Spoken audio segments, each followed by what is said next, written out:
Gloire à l'Éternel, que Dieu soit glorifié. Soyez bénis, peuple de Dieu, que la main de l'Éternel soit avec vous, que le Seigneur vous mette au large, vous bénisse sérieusement, que la grâce et la paix de Dieu soient sur chacun d'entre nous. Et je suis très heureux ce soir encore. Mon âme est paisible, tranquille, parce que le Seigneur est avec nous, le Seigneur nous dirige, nous conduit, il nous aime et le Seigneur nous bénit à chaque instant. Et je voudrais que tu partages ma paix et ma joie ce soir aussi. Que tu sois aussi une femme en paix, une femme en joie, tranquille et qui voit l'avenir avec beaucoup d'espérance.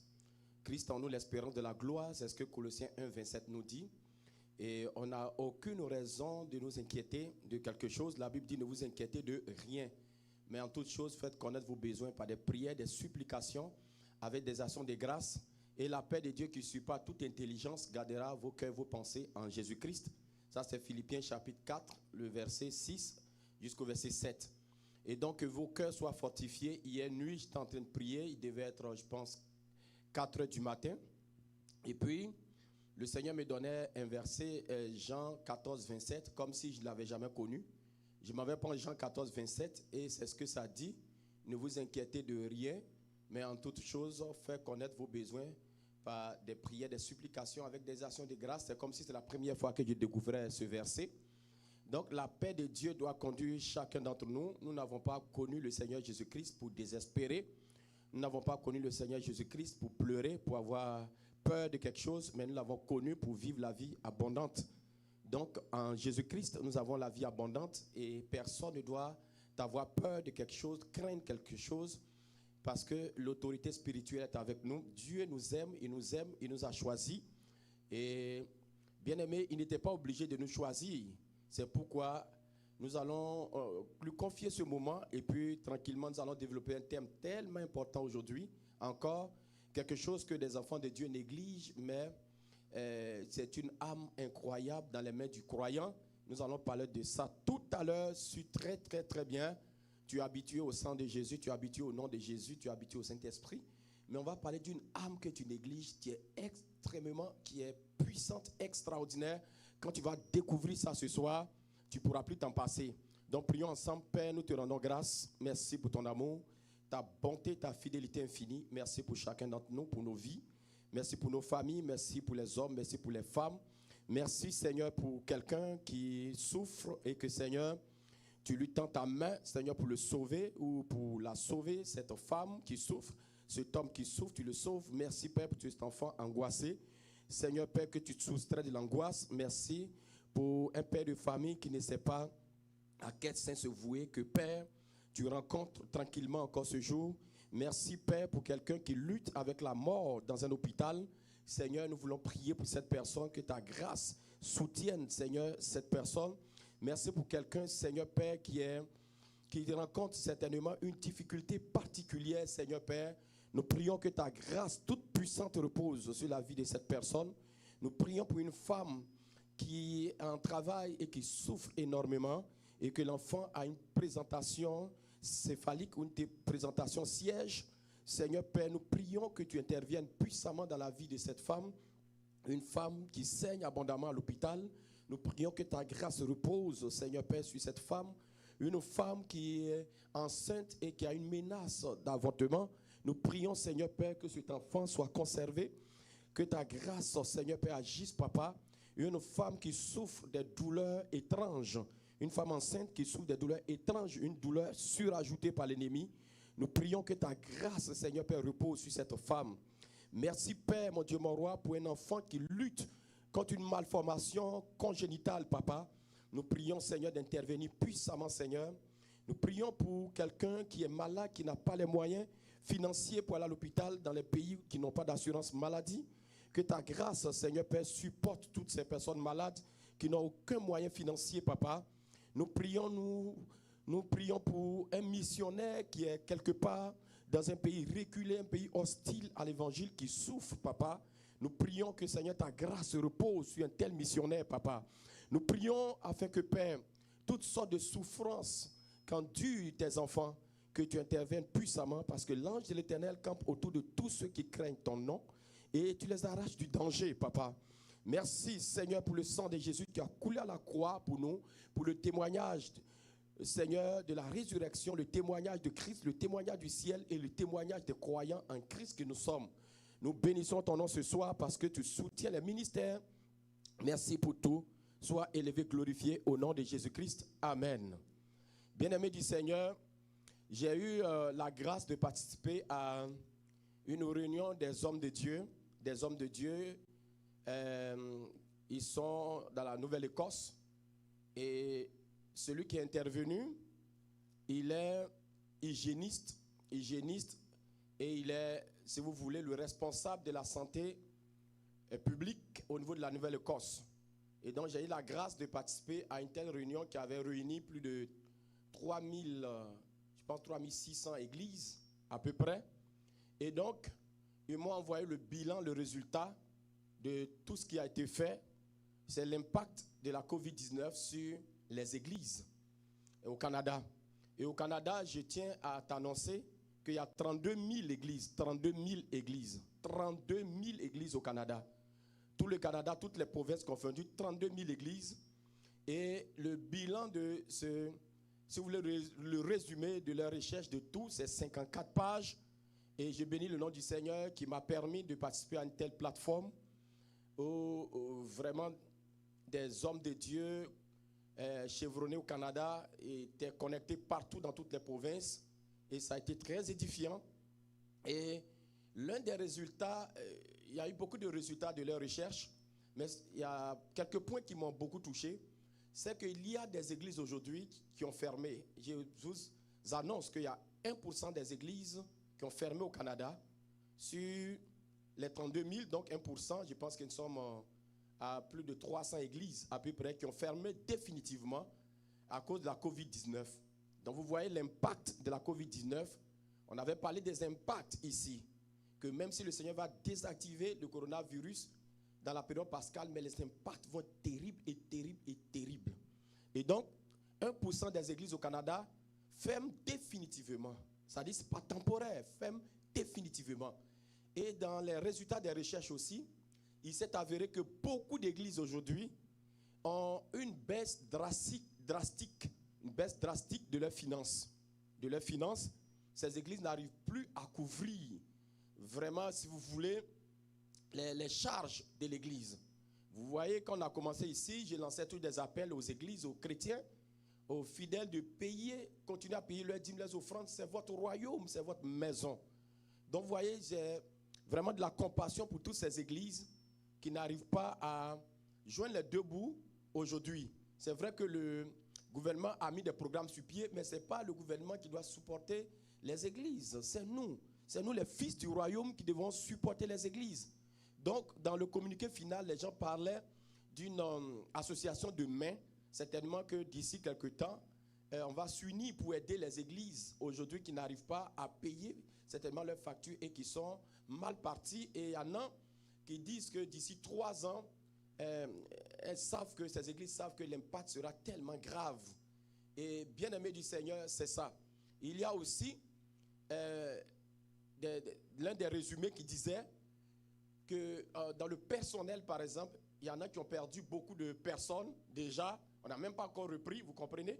Une fois, je prêchais ici, je disais que le Seigneur m'avait révélé que les églises vont se vider presque au tiers ou au quart. Et donc, il y en a même qui vont aller jusqu'à moitié. Donc, il faut qu'on s'arme parce que dans ça, il y a beaucoup qui vont baisser dans la foi. Il y a beaucoup qui vont... le péché va les dominer. Ils ne pourront pas supporter le péché. Actuellement, je vous parle, il y a beaucoup de chrétiens qui leur ordinateur est devenu un problème. Pourquoi? Leur téléphone et l'ordinateur, parce que ce sont les films pornographiques, ce sont des choses infâmes qui se passent. Pourquoi? Parce que dans l'oisiveté, il y a un dicton qui dit que l'oisiveté est la mère des vices. Donc le fait que les gens soient livrés à eux-mêmes 24 heures sur 24 dans leur maison, dans le confinement, le péché a grandi. Comprenez que l'industrie du sexe, qui est la plus grande industrie aujourd'hui du monde, l'industrie du sexe a dépassé l'industrie du cinéma, de la musique, du football, du basket, de tout ça, du sport. Et donc, les prix ont tellement diminué, les gens ont diminué les prix parce qu'il y a une flambée. Dit, les demandes sont grandes. Les gens demandent les vibromasseurs, des choses incroyables, tout, parce que les gens sont livrés à eux-mêmes ou elles sont livrées à elles-mêmes. Donc le péché est en train d'alimenter leur quotidien.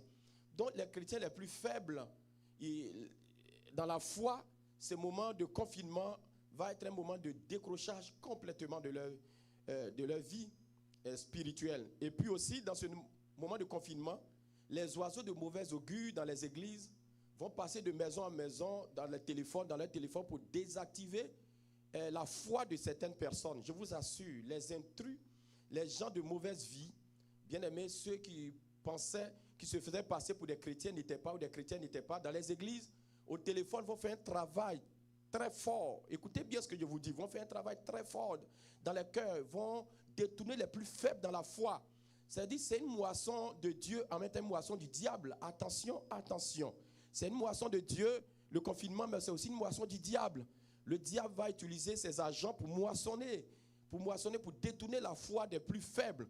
Parce que les plus forts tiendront, ça c'est vrai. Mais les plus faibles, c'est pourquoi je demande à toutes les églises du monde entier, pendant que nous sommes sur les réseaux sociaux, que même si le pasteur ne t'a pas donné, frère, toi qui as avancé dans la foi, sœur, toi qui as avancé dans la foi, même si le pasteur ne t'a pas donné le pouvoir, la charge d'encadrer les fidèles, ici, s'il te plaît, appelle des fidèles, encadre-les. Parce qu'aujourd'hui, dans les temps que nous sommes, les pasteurs, les diacres et autres ne peuvent plus suffire parce que nous sommes à la maison. Combien de fois le téléphone sera accroché à nos oreilles, bien-aimés? Donc, tous les fidèles avancés dans la foi, toutes les fidèles avancés dans la foi dans les églises, pas l'église glorieuse de Christ seulement, que vous puissiez aider les pasteurs à encadrer les fidèles, envoyer des enseignements bibliques ou bien appeler les gens, surtout appeler, prier avec les personnes, parce que des gens, des oiseaux de mauvais augure vont désactiver la foi des plus faibles. Je veux vous assurer, ceux qui ne seront pas d'accord avec des doctrines ou des trucs de certains pasteurs ou des églises, bien aimés, vont profiter actuellement pour appeler et pour s'aimer la zizanie dans les cœurs. Et quand vous allez reprendre, quand on va reprendre, vous allez voir, vous n'allez pas trouver certains chrétiens dans les églises. Les gens ne sauront pas pourquoi, mais il y a des oiseaux de mauvais augure qui ont désactivé leur foi. Les gens vont profiter de ce confinement pour dire n'importe quoi sur les pasteurs, n'importe quoi sur les fidèles, n'importe quoi, ceux qui ne sont pas vraiment, c'était des agneaux, des loups dévorants. Donc c'est le moment où il faut véritablement prier. C'est pourquoi l'une de mes prières, je vous assure, l'une de mes prières, c'est que ces temps soient des temps vraiment de songes, de véritables songes. C'est-à-dire quand tu dors, que le Seigneur puisse te faire des songes pour que tu vois l'état réel de certains cœurs, l'état réel de certaines situations. Peut-être tu vis des situations de conflit en toi parce que tu as entendu des choses dans ton église et autres. Il faut actuellement prier le Seigneur pour que le Seigneur te montre le cœur des gens, te montre la réalité spirituelle de ce qui se passe présentement, qu'est-ce qui se passe dans les nations. Donc c'est très important, pendant que Dieu moissonne, l'ennemi aussi moissonne. Et donc, bien aimé, l'un des résultats c'est ça. Donc les églises ont beaucoup de difficultés. Il y en a qui n'ont pas pu conduire l'église sur les réseaux sociaux comme il le faut. Et ils ont félicité vraiment les églises qui sont pris tôt, qui ont mis en ligne la prière en ligne, qui se sont organisées tôt. Ces églises-là ont une croissance financière. Ces églises ont une croissance aussi dans la maturité. Donc, féliciter ces églises. Donc, je tiens à bénir le Seigneur pour ta vie, Église glorieuse de Christ, parce que tu fais partie de ces églises. Là où tu te trouves, tu peux acclamer le Seigneur. Parce que quand on a commencé, on a fait une réunion du conseil de l'église, des responsables de l'église, où on a lancé vite les choses. Et le Seigneur aidant a touché les cœurs. Le Seigneur a fait faire des songes même à des personnes qui ont commencé à prendre en charge de certaines choses. Et cela, je suis très reconnaissant au Seigneur. Donc, l'église glorieuse de Christ s'inscrit dans cela, dans ses félicitations aussi. Donc, c'est à cause de toi. Que Dieu te bénisse, femme, que Dieu te bénisse, homme. Toi qui ne cesses vraiment d'œuvrer, de payer ta dîme, de payer tes offrandes, de donner tes offrandes, donner ta dîme. Toi qui continues de prier pour les hommes de Dieu que nous sommes, voyant le travail que nous faisons de manière acharnée et qui te plaît. Et je reçois beaucoup de messages de félicitations, d'encouragement. Et ça aussi, c'est très bon. Parce que, bien aimé, comme certains m'appellent souvent, ils disent, pasteur, prophète, vous nous appelez toutes les semaines, toutes les 2 semaines, mais il faut que nous aussi nous t'appelons pour savoir comment tu vas, comment ta famille va, parce que vous avez aussi besoin de soutien et de prière. Et donc c'est réel, bien-aimé du Seigneur. Et je bénis le nom du Seigneur pour tout cela, pour ces cœurs merveilleux que Dieu m'a donnés, vos cœurs qui sont des cœurs de velours, des cœurs vraiment d'amour. Vous ne cessez de nous porter en prière, de porter l'homme de Dieu qui est en Afrique en prière, de porter nos femmes, nos enfants en prière. Vous savez que le royaume ne consiste pas en parole, mais en puissance. Donc, la manière dont vous nous encouragez, ça nous permet d'avancer. Et j'encourage les pasteurs des autres églises que la puissance de l'Éternel vraiment les touche. On vient de perdre un pasteur à Montréal ici, qui est décédé cette semaine du coronavirus. Un pasteur que je connais bien, on a fait la même église. Vous voyez, c'est ça, qui vient de décéder le dimanche. Et donc, tout cela, la famille a pleuré et la famille est attristée. C'est une famille qu'on doit soutenir dans la prière, soutenir. C'est ici à Montréal, bien-aimé du Seigneur. Donc, pour vous dire que cette réunion à laquelle j'ai participé a été une réunion extrêmement bénissante pour moi. Ça m'a permis d'avoir aussi un large spectre sur le fonctionnement des églises dans tout le Canada. Vous savez qu'il y a Canada pour Christ, Dieu nous donne le Canada. Donc, ce sont des connexions pour Canada pour Christ, de véritables connexions à un niveau très élevé. Donc, que Dieu soit glorifié et que Dieu soit béni. Donc, que Dieu bénisse, vous bénisse dans vos familles, dans vos maisons. Je sais que c'est des temps difficiles. Je ne manquerai pas vraiment de vous encourager tout le temps. Vous savez, on prêche, on tire sur le péché, on tire vraiment sur ce que l'ennemi fait dans les vies pour que nos vies soient meilleures, soient bénies. Mais je ne suis pas un homme de Dieu ignorant sur les difficultés que vous vivez, parce que les mêmes difficultés que vous vivez sont les mêmes que je vis, parce que je ne suis pas enfer. Donc, je suis humain comme toi. Donc, on vit les mêmes difficultés, on vit les mêmes épreuves aujourd'hui. Le confinement, c'est toi, c'est moi aussi. Nous sommes tous confinés. Donc, chacun vit les difficultés à son niveau, chacun selon la foi, le degré de foi. Peut-être que je trouverais comme si facile, toi, tu trouverais ça difficile. Peut-être que ta foi aussi est plus élevée que la mienne. Tu trouveras des choses aussi plus faciles. Donc, ensemble, nous bâtissons et ça nous permet de persévérer. Colossiens 1, verset dit « Christ en vous, l'espérance de la gloire ». Donc, je fortifie le cœur de quelqu'un dans le Seigneur ce soir. Que le cœur de quelqu'un soit fortifié, véritablement fortifié. Et ce sont des temps dans lesquels nous devons nous céder les coudes, l'amour doit être plus fort. Nous devons nous entraider financièrement, nous entraider matériellement, nous entraider dans la prière, surtout dans la prière, et porter les gens dans la prière. Une fois, j'ai appelé quelqu'un de l'église. À peine j'ai appelé, j'ai dit, c'est le prophète. La personne commence à pleurer, pleurer, pleurer. Je demande, il y a quoi? Oh, prophète, homme de Dieu, moi, je ne sais pas. Qu'est-ce que j'ai fait à Dieu? Pourquoi ma vie est comme ça? Vous voyez, c'est ça. C'est ça, pendant que la personne attendait des choses, véritablement, et le coronavirus a frappé et ça a freiné ces choses. Vous voyez, c'est ça. La personne était désemparée et l'appel que j'ai fait a fortifié son cœur. Donc, bien aimé, c'est le temps de nous fortifier, de nous aimer véritablement. Que ton amour soit très sincère, que ton amour soit vrai, soit l'amour d'un vrai enfant de Dieu. Tout ce que tu entendras de ta soeur, tout ce que tu entendras de ton frère qui n'est pas correct, rejette cela. Parce que l'ennemi aussi va faire un travail acharné dans le secret. Ce que nous sèmons, l'ennemi aussi va s'aimer pour lui, pour arracher les âmes, pour que lorsqu'on va reprendre, que les églises soient presque vides. Je vous assure, l'ennemi est en train de faire un travail très fort. J'ai reçu cela, ça fait des mois et des mois. J'en ai partagé avec mon épouse. Je pense que j'ai reçu cela dans le mois de... Ça doit faire 2 ou 3 mois, je ne sais pas. Voilà, dans le mois de mars, fin mars, je ne sais plus, ou début avril. Donc, qu'est-ce qui va se passer? L'ennemi va agir, va agir dans le secret parce qu'il ne va pas vouloir la croissance des églises. Mais cela n'arrivera pas, cela n'aura pas lieu. Et dans ce jour, je fais tout ce développement pour que tu comprennes. Au fur et à mesure que je vais venir à la chaire, je vais aussi t'apporter tous les éléments qu'on a eus pour cette réunion, tels que quand on va reprendre, nos habitudes vont changer, ça c'est clair.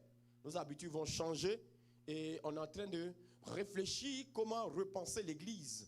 Si demain les gouvernants, par exemple, disaient que non, que plus d'églises, il faut fermer, comme en Russie, ils l'ont fait pour 2 ans. Qu'est-ce qu'on fait? On va faire le culte en ligne. Donc on est en train de repenser une église à proximité du fidèle. Comment développer les médias pour que les médias soient une plateforme pour annoncer l'évangile. Vous comprenez? C'est ça. Donc le coronavirus a donné un ton pour qu'on comprenne que l'église bâtiment peut être supprimée par les gouvernants. Ils ne connaissent pas Christ. Ils peuvent dire non, on ne veut plus. Dans des nations, qu'est-ce qu'on fait? Alors on va s'entretenir en ligne. Donc déjà, il faut que nous prenions du plaisir dans ce que nous faisons. Il ne faudrait pas que les cultes en ligne soient pour toi comme de la plaisanterie où tu mets le téléphone là, tu es en train de faire au chaud, tu laves les assiettes et tu écoutes ton téléphone. Non. Sois dans la même disposition que lorsque nous étions dans le bâtiment. C'est-à-dire, pendant que tu m'entends prêcher ce soir, il faut te débarrasser de toutes choses.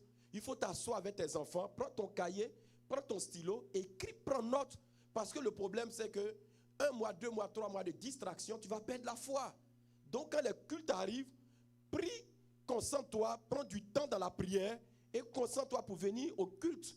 C'est-à-dire, tu viens au salon, au culte avec tes enfants. Si tu es seul dans ta chambre ou tu es au culte, tu prends ton cahier, tu prends ton stylo, tu prends note, tu pries, tu valides tout ce qui est déclaré. Tu fais le culte au même niveau que lorsque nous étions ici dans les bâtiments. Parce que ici dans les bâtiments, l'homme de Dieu te voyait, donc tu te ranges. Mais aujourd'hui, pendant que je parle, tu es chez toi, je ne sais pas quelle est ta disposition, comment tu as placé ton téléphone, comment tu es en train de voir les choses.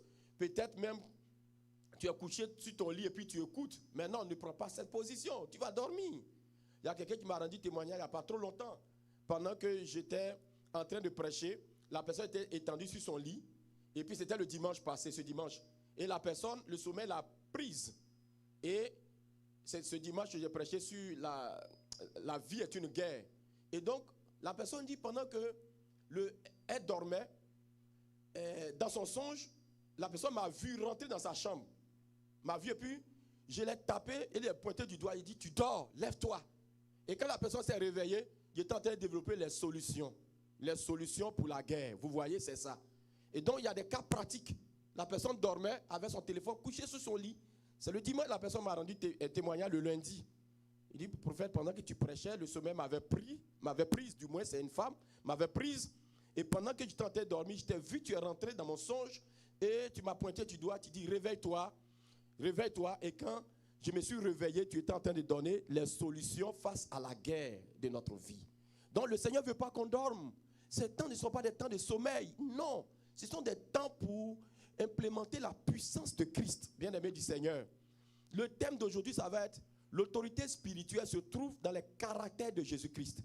L'autorité spirituelle se trouve dans les caractères de Jésus-Christ.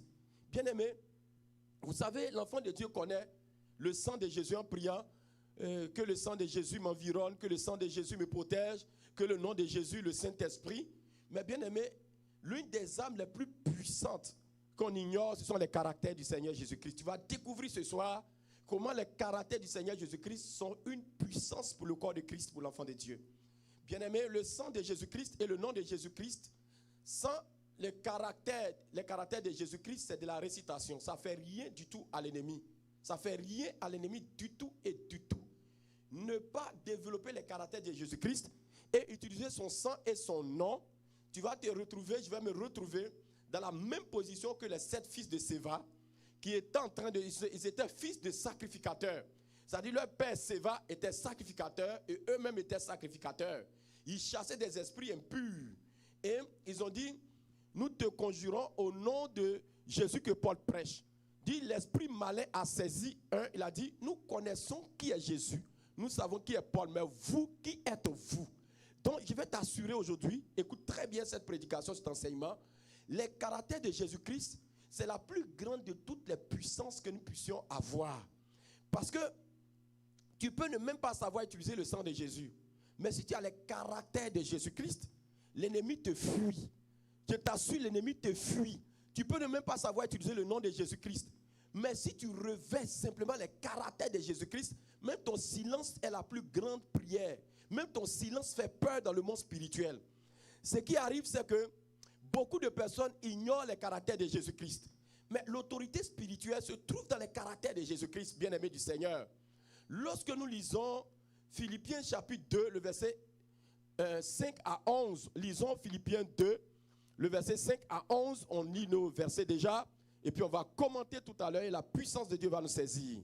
Que Dieu te bénisse. Philippiens chapitre 2, lisons Philippiens chapitre 2, Philippiens 2, à partir du verset 5, il dit, Philippiens chapitre 2, excusez-moi, il était dans Éphésiens, voilà, Philippiens chapitre 2, à partir du verset 5, ayez en vous les sentiments qui étaient en Jésus-Christ, lequel existait en forme de Dieu, n'a point regardé comme une proie arrachée d'être égal avec Dieu, mais s'est dépouillé lui-même en prenant une forme de serviteur, en devenant semblable aux hommes et parut comme un simple homme. Il s'est humilié lui-même, se rendant obéissant jusqu'à la mort, même jusqu'à la mort de la croix. C'est pourquoi aussi Dieu l'a souverainement élevé et lui a donné le nom qui est au-dessus de tout nom, afin qu'au nom de Jésus, tout genou fléchisse dans les cieux et sur la terre, et que toute langue confesse que Jésus-Christ est Seigneur à la gloire de Dieu le Père. Les caractères de Jésus-Christ. Il dit, ayez les sentiments qui étaient en Jésus-Christ. Ayez les sentiments qui étaient en Jésus-Christ. La plus grande puissance, bien-aimé du Seigneur, de l'enfant de Dieu, se trouve dans le caractère de Jésus-Christ. Un enfant de Dieu qui commence à revêtir les caractères de Jésus-Christ, commence à dominer le monde spirituel. Bien-aimé, c'est caché des enfants de Dieu. C'est très caché. C'est pourquoi l'ennemi agit sur les caractères des enfants de Dieu pour ne pas qu'ils changent. Parce qu'une fois qu'un enfant de Dieu change ses caractères et commence à revêtir les caractères de Jésus-Christ, l'ennemi ne peut plus l'avoir. Bien-aimé, l'ennemi ne peut plus l'avoir. Et prier avec le sang de Jésus et le nom de Jésus, sans revêtir les caractères de Jésus-Christ, c'est une récitation, ça ne fait rien du tout à l'ennemi. Parce que qui prononce le sang de Jésus, qui prononce le nom de Jésus, bien-aimé du Seigneur, c'est ça. Qui prononce le nom de Jésus et qui utilise le sang de Jésus. Ils l'ont vaincu à cause de quoi? Du sang de l'agneau et de quoi? De la parole de leur témoignage. Dans cette affaire de combat, il y a une affaire de témoignage. Comprends très bien. Dans cette affaire de combat, il y a une affaire de témoignage. Et cette affaire de témoignage parle de notre vie, de la vie de Christ en nous. Ils l'ont vaincu, Apocalypse 12, 11. Ils l'ont vaincu à cause du sang de l'agneau et de la parole de leur témoignage. Pourquoi la Bible ne dit pas ils l'ont vaincu à cause du sang de l'agneau, point. Mais ils l'ont vaincu à cause du sang de l'agneau associé à la parole de leur témoignage. Ça veut dire, Apocalypse 12, 11, ça veut dire avoir le sang de l'agneau sans avoir la parole de ton témoignage, bien aimé, tu as perdu le combat. Or, la parole de notre témoignage, d'abord, c'est Jésus qui est la parole de notre témoignage. Et nous écrivons notre témoignage vis-à-vis de la parole de Dieu, donc des caractères de Jésus-Christ. Donc, ils l'ont vaincu à cause du sang de l'agneau et à cause du revêtement des caractères de Christ qu'ils ont. L'ennemi ne peut plus tenir devant nous. Lorsque les disciples arrivent à Antioche, les gens regardent et disent non, ça ce sont des chrétiens. Pourquoi? Parce qu'ils font comme Christ, ils sont des petits Christ. Leur caractère ressemble au caractère de leur maître. Bien aimé, c'est pourquoi la Bible dit que le disciple ne sera pas plus grand que son maître, mais le disciple accompli sera comme son maître. Donc nous devons être comme notre maître. Et la Bible dit dans 1 Corinthiens chapitre 11, le verset 1, 1 Corinthiens 1, 11, 1, il dit, soyez mes imitateurs comme Jésus de Christ, c'est Paul qui parle. Donc Paul dit, d'être ses imitateurs comme Jésus de Christ. Donc, on imite Christ comment? On imite Christ dans ses caractères, dans sa manière de faire. Christ a désactivé le plan de l'ennemi par la puissance de ses caractères. Il arrive devant Pilate. Pilate lui pose des questions. Il est calme. Et son calme attirait l'attention des gens. On dit, voici, homme n'a jamais parlé comme cet homme. Jésus parle au travers, il parlait avec ses caractères. Il parlait avec ses caractères, il enseignait avec ses caractères, il aimait avec ses caractères, il bougeait avec ses caractères, il faisait tout avec ses caractères. Celui qui ressemble à Christ, bien-aimé, commence à dominer le monde spirituel. Ressembler à Christ est la plus puissante des armes qu'on a et qui est cachée des enfants de Dieu. Souvent nous sommes là, oh Seigneur, le sang de Jésus, au nom de Jésus, le sang de Jésus, c'est vrai. Mais avant le texte qu'on a lu, avant que Dieu n'élève souverainement Jésus-Christ, et qu'il ait un nom au-dessus de tout nom, il a d'abord renoncé 1, il s'est dépouillé 2, il a fait quoi? Il a été 1, 3, et il a obéi. Donc il y a eu 4 caractères là que Jésus-Christ a développés et ça a mené son nom à une élévation, à une domination. Oh bien-aimé du Seigneur, les caractères de Jésus-Christ sont la plus grande de toutes les puissances qu'un enfant de Dieu peut avoir. Bien-aimé, un fils peut parler comme son père, peut essayer comme son père. Un fils peut utiliser le nom de son père. Un fils peut faire toutes ces choses. Mais bien aimé, ne pourra pas convaincre le monde de l'extérieur. Mais lorsque il se comportera comme ce père, ils vont dire, ah, est-ce que ce n'est pas le fils de celui-là? C'est ça le problème. Dans le monde de l'esprit, un homme peut tromper, peut avoir une coquille sur toi, tu peux tromper les humains sur la terre, mais tu ne peux pas tromper le monde de l'esprit. Le monde spirituel est codifié, c'est une autre réalité. Lorsque tu t'habilles, tu viens à l'église. Lorsque tu parles, tu peux tout faire, bien aimé. Mais ce qui arrive, c'est que si tu n'as pas revêtu le caractère de Christ, le monde spirituel te localise comme étant appartenant à l'ennemi. Lorsque les caractères de Christ sont en toi, le monde spirituel te localise comme enfant de Dieu. N'oubliez pas que Pierre renie Jésus 3 fois. Pierre, il était à côté du feu lorsque Jésus était arrêté. Et la servante lui a demandé, mais toi, tu fais partie de ce groupe? Il a dit non. Il dit, il ne fait pas partie. Mais il y a un qui lui a dit, mais ton langage te fait reconnaître. My God, Rabba Shakab. Le langage de Pierre faisait qu'on reconnaissait Pierre. Pourquoi son langage faisait qu'on le reconnaissait? Parce qu'il y a un langage que Jésus-Christ leur a enseigné. Il leur a enseigné la douceur, la manière de parler, la manière de formuler, la manière de faire. Donc, lorsqu'il parle, son langage ne ressemble pas au langage du monde. Bien aimé, un jour, j'étais quelque part, et puis, j'avais écrit quelque chose pour donner à quelqu'un, puis la personne m'a demandé, tu as de la santé? J'ai dit oui. J'ai dit pourquoi? Il dit, à cause de ton écriture, que j'étais tellement habitué à mon médecin, donc ton écriture m'a fait dire que tu es de la santé. Bien aimé. Donc, ils m'ont reconnu à cause de la manière dont j'ai formulé, parce que j'ai écrit vite, et la personne a vu que ce sont les gens de la santé qui écrivent comme ça. Donc, chaque monde a son langage. L'ordinateur parle de quoi? Pas de microprocesseur. L'ordinateur parle de quoi? L'ordinateur parle de quoi? D'imprimante, de choses, de logiciels. L'ordinateur parle de quoi? De système d'exploitation. L'ordinateur parle de quoi? Parle de toutes ces choses. Les sciences médicales parlent de quoi? Pas de seringue, pas de diagnostic, pas d'aiguille, pas de maladie. Oui, les avocats parlent de quoi? Pas de la loi, parlent des articles, des alinéas 1, 2, de quoi? Des lois civiles, des lois. Donc, chaque métier a son langage. C'est la même chose. Chaque métier a son comportement et a son code d'éthique et a sa manière d'inculquer le métier pour que celui qui fait ce métier puisse y suffire. La même manière, quand l'enfant de Dieu vient à l'église, ce qui arrive, c'est que l'enfant de Dieu doit forcément revêtir les caractères de Christ afin de pouvoir faire comme Christ, de pouvoir parler comme Christ, de pouvoir enseigner comme Christ, de pouvoir aimer comme Christ, de pouvoir donner comme Christ, de pouvoir pardonner comme Christ, de pouvoir être doux comme Christ, de pouvoir être fidèle comme Christ, de pouvoir être patient comme Christ. L'enfant de Dieu qui ne revêt pas les caractères de Christ, bien aimé, va perdre le combat. C'est pourquoi, c'est quoi? Un caractère, c'est une marque distinctive. Quand on parle de caractère, c'est un aspect de quelqu'un qui le distingue.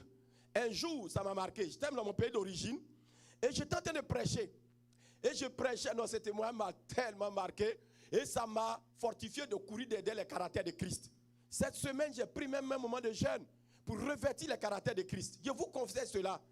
Priez, jeûnez pour revêtir les caractères de Christ. Pour méditer la parole de Dieu. Il faut chercher. La Bible dit dans 1 Pierre 2:2, désirez le lait spirituel pur comme des enfants nouveau-nés pour que vous croissiez pour le salut. Et donc, il y avait un homme de Dieu le lendemain, qui allait rendre visite à mon père dans la foi. Et il a dit, hier j'ai passé à côté de l'église et tu étais en train de prêcher. Mon père de la foi dit, c'est pas moi qui prêchais, c'est mon fils. Il dit, quel fils? Il dit, c'est mon fils Assimé qui prêchait. Il dit, waouh! Il dit, tes expressions. Il y a des expressions que j'utilise aujourd'hui. J'ai hérité ça de mon père spirituel. J'ai hérité ça de mon père spirituel. Il y a des expressions. Oui. Je n'ai pas pu me défaire de cela. C'est ça. Tel père, tel fils. Alléluia. Donc, tel Jésus, tel disciple. Tel Christ, tel disciple. Nous devons revêtir le caractère de Christ. Bien aimé, le caractère. En génétique, on parle de caractère. Ça désigne toute caractéristique individuelle, transmissible de manière héréditaire aux générations suivantes. Or, vous savez que le chrétien a l'ADN de Christ. Donc, comme on a l'ADN de Christ, ces caractères se transmettent en nous de génération en génération. C'est-à-dire, il me transmet, vous êtes à l'église glorieuse de Christ, mes enfants spirituels, et donc je vous transmets. C'est pourquoi Paul dit dans 1 Corinthiens 11:1, soyez mes imitateurs, comme je suis de Christ. Ça, il parle du côté héréditaire des caractères, du côté héréditaire de la parole. En Israël, les gens parlaient par voie orale pour expliquer la parole de Dieu à leurs fils. Et de voie orale en voie orale, la Torah était lue. C'est la même chose. C'est-à-dire, mon père spirituel a hérité des caractères de Christ. Il m'a transmis cela. Et moi, je vous transmets les caractères de Christ. Et vous vous transmettez dans vos maisons. Vous transmettez à ceux que vous encadrez. Et ceux-ci transmettent. Donc, c'est le caractère héréditaire des caractères de Christ. L'aspect physiologique et spirituel de Christ qui vient nous bâtir. Et donc, c'est pourquoi la Bible dit, dans Luc 2, 52, Jésus-Christ croissait en stature, en grâce et en sagesse. Et donc, en réalité, l'enfant de Dieu, lorsqu'il avance, il doit forcément ressembler à Christ. Et c'est ce qui fait que l'enfant de Dieu devient comme une marque déposée, devient comme un label, comme une puissance dans le monde de l'esprit. Parce qu'il y a des combats dans lesquels nous serons. Ce n'est pas par la prière que tu vas remporter. Même ton silence seul va parler. Parce que la Bible dit, dans Romains 8, 26, que lorsque nous sommes étreints par le combat spirituel, nous ne savons pas comment prier, l'esprit même intercède par des soupirs inexprimables. Mais lorsque tu te tais et que l'esprit de Dieu est en train d'intercéder pour toi, en ce moment, ton silence part dans le monde de l'esprit, parce que le monde de l'esprit, le monde spirituel voit tes caractères qui ressemblent à ceux de ton maître.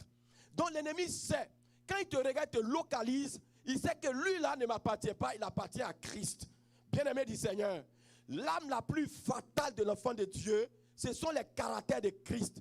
Avant d'utiliser le sang de Jésus, avant d'utiliser le nom de Jésus, bien-aimé, je t'assure, il faut chercher à revêtir les caractères de Christ. C'est pourquoi la parole de Dieu nous dit, dans Romains chapitre 13, le verset 13 à 14, lisons, Romains 13, 13 à 14. Marchons honnêtement, comme en plein jour, loin des excès et de l'ivrognerie, de la luxure et de l'impudicité, des querelles et des jalousies. Mais revêtez-vous du Seigneur Jésus-Christ. Vous voyez, Paul dit, mais revêtez-vous du Seigneur Jésus-Christ. Ça, nous sommes dans Romains chapitre 13, le verset 13 à 14. Romains 13, 13 à 14.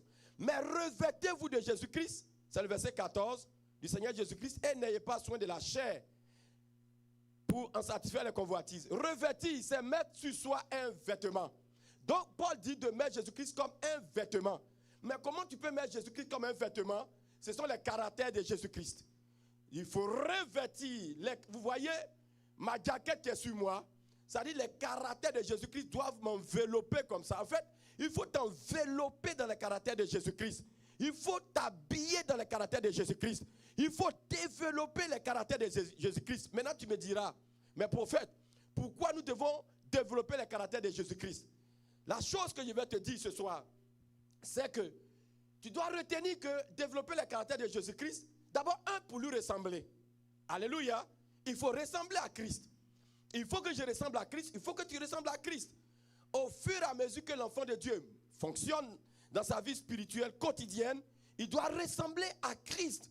N'oubliez pas que la Bible nous dit dans Luc 6, 40, lisons, le disciple n'est pas plus grand que le maître, mais tout disciple accompli sera comme son maître. Donc Jésus-Christ veut que nous soyons comme lui. Il veut que nous lui ressemblons.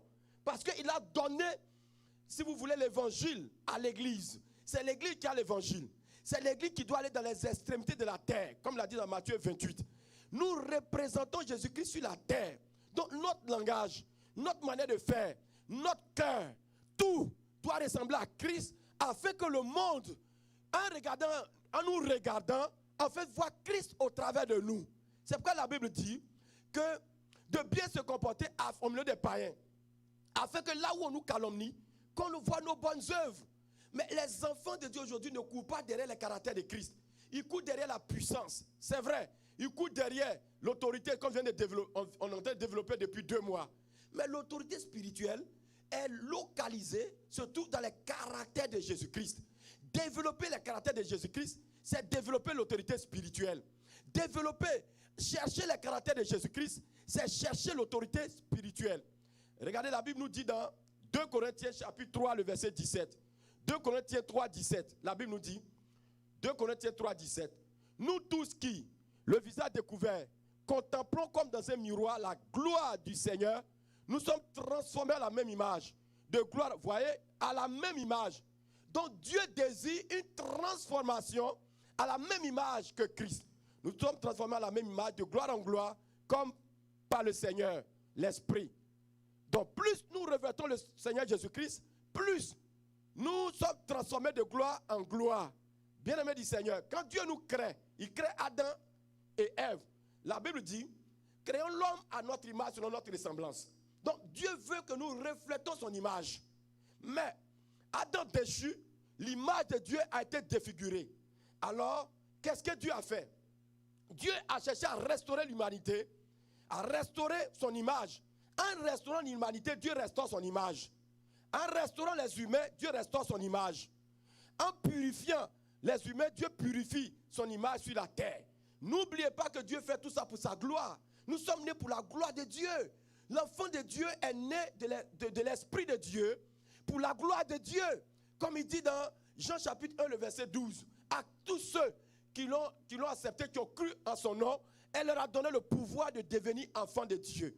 Lesquels ne sont pas nés de la chair ni du sang, mais de l'Esprit de Dieu. Donc Dieu nous engendre par son Esprit pour que nous soyons son image. L'Église doit refléter l'image de Christ.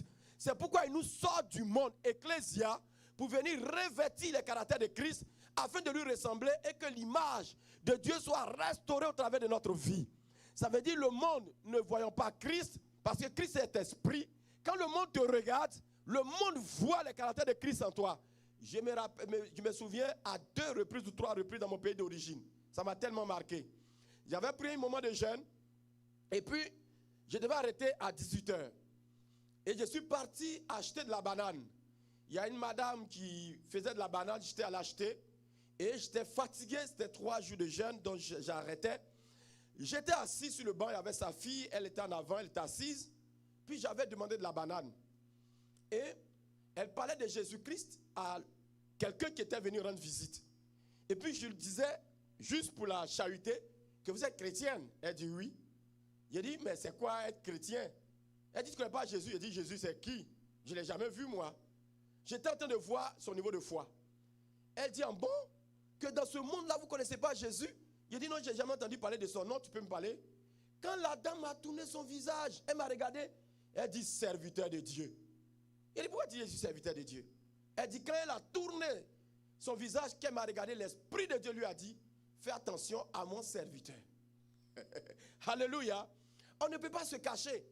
J'étais allé encore une fois, il y a un jeune homme qui avait un téléphone. Je pense que je ne sais pas si j'avais oublié mon téléphone. Donc il avait c'est une cabine publique, comme ici, les cabines accrochées, tu peux aller mettre de l'argent et puis appeler. Et donc je lui dis qu'il veut faire des appels. Il me donne son téléphone, je lui paie de l'argent, je fais l'appel. Lorsque je viens rendre le téléphone, il me dit, vous êtes serviteur de Dieu?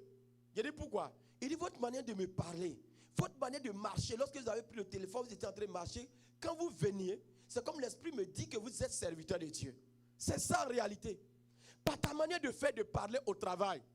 J'étais au travail dans un hôpital ici. Et il y avait un Haïtien qui travaillait avec moi, un Haïtien infirmier, et je lui ai demandé un stylo parce que mon stylo était loin.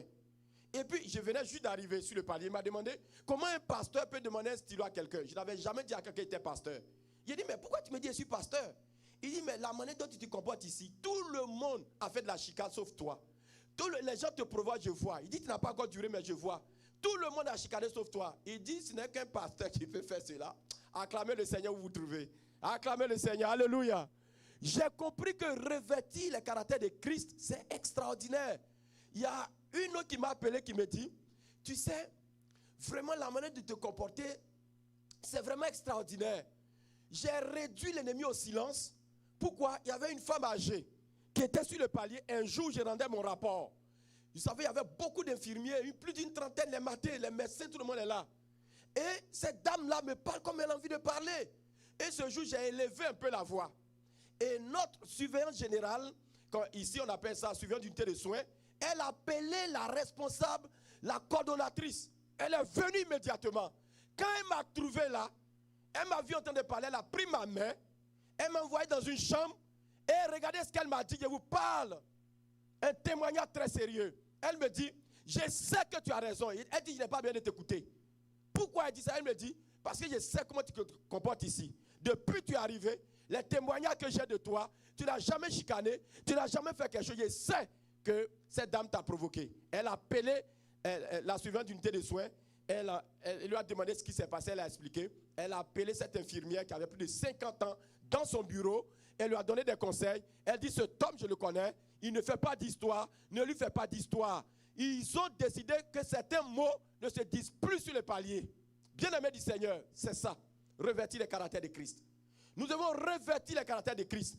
Afin que là où on te calomnie, afin que là où on t'insulte, afin que là où on parle mal de toi, afin que là où on veut détruire ton témoignage, que ton silence laisse Dieu combattre pour toi. Parce que dans le combat spirituel, ce sont les caractères de Christ qui vont venir parler. Lorsque tu ressembles à Christ, tu fais peur dans le monde de l'esprit, même si tu ne parles pas. Donc, première des choses que tu dois savoir, c'est ça. Ressembler, c'est-à-dire revêtir Christ, les caractères de Christ, pour ressembler à Christ, pour faire comme lui, pour être transformé de gloire en gloire. Partout où tu passes, on te voit. J'ai rencontré des personnes. Je n'ai pas besoin qu'elles me récitent Romains 1:1, Apocalypse 12:11, ou bien fassent de la récitation biblique, mais leur caractère seul, leur comportement seul. J'ai su que c'était des enfants de Dieu. J'ai su que c'était des femmes de Dieu. J'ai su que c'était des convertis. Bien-aimé du Seigneur, ta manière de faire déterminera ce que tu es. Ta manière de parler déterminera ce que tu es. Ta manière de poser les actes. Les gens sauront en réalité qui tu es. Est-ce que tu es localisé dans le camp de Christ ou dans le camp de l'ennemi? Nous devons revêtir les caractères de Christ pour lui ressembler, pour être comme lui, pour être accompli comme lui, pour parler comme lui, pour que le monde au travers de notre vie puisse regarder Christ. Et donc, deuxième chose, revêtir les caractères de Christ à cause du combat spirituel. J'ai déjà développé aussi le combat spirituel. Donc, j'ai pris l'exemple des 7 filles de Séva dans Actes chapitre 19, le verset 15 à 16. Je vous lis, Actes 19, 15 à 16. L'esprit malin leur répondit, je connais Jésus et je sais qui est Paul, mais vous, qui êtes-vous? Et l'homme dans lequel était l'esprit malin se lança sur eux, se rendit maître de tous deux et les maltraita de telle sorte qu'ils s'enfuirent de cette maison nus et blessés. Lorsqu'il y a un combat spirituel sur ta vie, la chose qui te fait remporter le combat, ce n'est pas forcément ta prière. Ta prière peut ne même pas avoir un écho favorable à cause de l'identité que tu as. Nous combattons avec notre identité. Je vous dis, nous combattons avec notre identité. Lorsque tu combats, tu ne dois jamais oublier que tu combats avec ton identité. C'est pourquoi le païen, la Bible dit que la prière du païen, de l'injuste, est une abomination. Vous savez, je vais vous dire quelque chose. Souvent, beaucoup de personnes commettent tellement d'erreurs. Moi-même, j'étais dans cette erreur et je suis quitté dans cette erreur il n'y a pas longtemps. Regardez, je vais vous montrer un verset biblique et ça va t'étonner. Beaucoup de personnes disent que Dieu n'aime pas le péché, mais il aime le pécheur. C'est écrit où? Montre-moi le verset biblique. Dieu n'aime pas le péché, même il aime le pécheur. Ce n'est pas une parole biblique. Pourquoi? Parce que la manière de faire usage de cette parole veut dire, ça sous-entend que l'homme peut pécher, mais ce qui arrive, c'est que Dieu va combattre le péché, mais il aime le péché parce qu'il veut le sauver. On comprend. Mais attention, lisons un verset biblique, s'il vous plaît. Ça va faire que tu vas abandonner ce dicton qui est dans la bouche des gens. Allons dans Proverbe chapitre 17, le verset 15. Proverbe 17, 15. Proverbe 17, 15 dit, celui qui absout le coupable, c'est-à-dire celui qui justifie le coupable, et celui qui condamne le juste, sont tous deux en abomination à l'Éternel. Vous comprenez? Sont en abomination à l'Éternel. Donc, pour Dieu, on ne peut pas absoudre un coupable. On ne peut pas absoudre un coupable. Il est coupable, il doit payer. Alléluia, il doit payer. Maintenant, l'amour de Dieu vient, maintenant pour retirer le coupable. Il va lui présenter Christ pour que la personne accepte. Mais si la personne refuse Christ, comment vous pouvez vous imaginer que Dieu aimant cette personne peut le laisser aller en enfer, peut la laisser aller en enfer? Est-ce que quand Dieu aime, il laisse partir en enfer? Donc en réalité, Dieu aime le pécheur repentant. Attention. On dit il aime le pécheur tout court, c'est dangereux. Dangereux. Dieu aime le pécheur repentant. Il aime le pécheur repentant. Parce que celui qui s'en fout de lui, mais bien aimé du Seigneur, Dieu aime Judas. Jésus l'aime. Et il laisse Judas aller en enfer. Vous pensez que c'est logique. Donc ce qu'on doit dire, Dieu n'aime pas le péché, mais il aime le péché repentant. Il aime le péché repentant, ajoutez repentant dessus. Il aime le péché repentant. Revêtons les caractères de Christ pour comprendre la réalité. Et il y a des textes bibliques même qui disent, Dieu dit je hais le pécheur. Il dit je hais le pécheur. Dieu lui-même il dit cela. Tout à l'heure, pendant que je prêche, certainement je vais vous montrer le verset. Dieu dit je hais le pécheur. Donc si Dieu même il dit je hais le pécheur, comment nous pouvons dire que en fait Dieu aime le pécheur pendant que lui-même il dit je hais le pécheur. Donc nous devons comprendre que Dieu aime le pécheur repentant. Un pécheur qui ne se repent pas de ses péchés, ne pensez pas que Dieu va l'aimer jusqu'à l'absoudre. Non, attention, ne prêchons pas une hérésie, ne prêchons pas n'importe quel évangile. Allons dans Psaume 26, 5. On va aller dans Psaume 26, 5. On va voir un verset biblique. Dans Psaume 26, 5. Je vais te prêcher la parole de Dieu. Que Dieu nous fasse grâce. J'ai dit Psaume combien? Psaume 26, 5. Lisons Psaume 26, 5. Psaume 26, 5 dit, je hais l'assemblée de ceux qui font le mal. Et je ne m'assieds pas avec les méchants. Vous comprenez très bien. Je ne m'assieds pas avec les méchants. Voilà ce que Dieu dit. Il hait l'assemblée des méchants et il ne s'assied pas avec les méchants. Donc pour dire que, faisons attention, souvent les dictons. Dieu aime le pécheur qui vient par la repentance. Mais oui, il lui donne toujours l'occasion de pouvoir être sauvé. C'est ça son amour. Dieu a tant aimé le monde qu'il a donné son Fils unique. Mais le monde qui cherche à être sauvé et qui vient à lui, sinon celui qui ne viendra pas à Dieu, Dieu ne lui donnera jamais le salut. Ce n'est écrit nulle part dans la Bible que Dieu donnera le salut à tout le monde. Dieu donnera le salut uniquement à ceux qui passeront par la repentance, qui seront convaincus de péché, de justice et de jugement. Alléluia. Donc, bien-aimé du Seigneur, revêtis Jésus-Christ dans le combat spirituel. Dans le combat spirituel, l'ennemi sait localiser les enfants de Dieu. Lorsqu'il y a une traite spirituelle sur toi, il y a une voie de réclamation contre ta vie, contre tes finances, contre ton entreprise, contre ta vie, contre ton salut, contre tes enfants. La voie, parce que l'ennemi passe par la voie de réclamation spirituelle. Mais c'est qui l'ennemi réclame? Lorsque l'ennemi réclame ta vie et que l'ennemi voit qui tu es, il capitule, il ne peut pas. Parce que l'ange de l'Éternel campe autour de tous ceux qui craignent le nom de l'Éternel, il les arrache du danger. Il y a un feu autour de ceux qui craignent l'Éternel, qui ont revêti le caractère de Christ. Le sang de Jésus-Christ crie plus fort que celui d'Abel pour ceux qui ont revêtu le caractère de Christ. Donc, revêtir le caractère de Christ pour que nous puissions dans le combat spirituel y arriver. Lorsque tu es dans le combat spirituel, l'ennemi sait qui tu es. Gabriel parle. Et puis Gabriel dit, c'est moi, je me tiens devant Dieu. Vous comprenez? Gabriel dit, je me tiens devant Dieu. Celui qui a revêtu le caractère de Christ peut se tenir devant Dieu. Il peut se tenir devant Dieu. Quand il dit devant Dieu, ça dit quoi? Servir Dieu. Servir Dieu.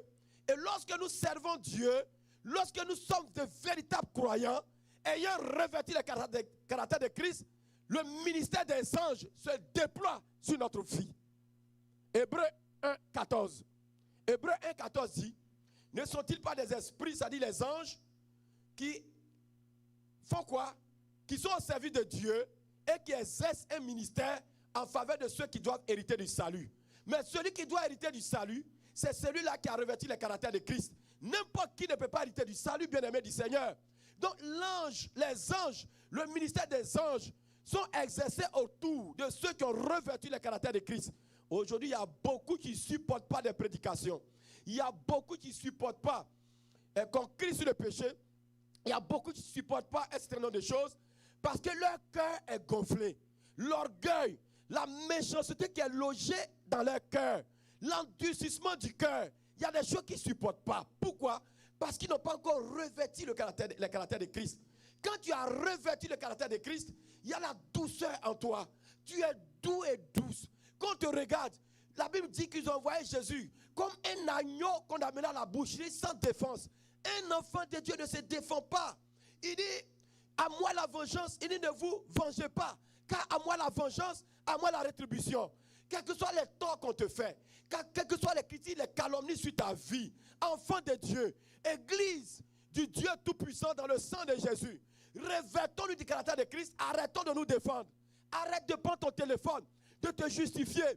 Bien-aimé, je vous dis toujours, le mensonge court plus vite, mais la vérité va à pas sûr, à pas sage, mais réussit à rattraper le mensonge et à battre le mensonge.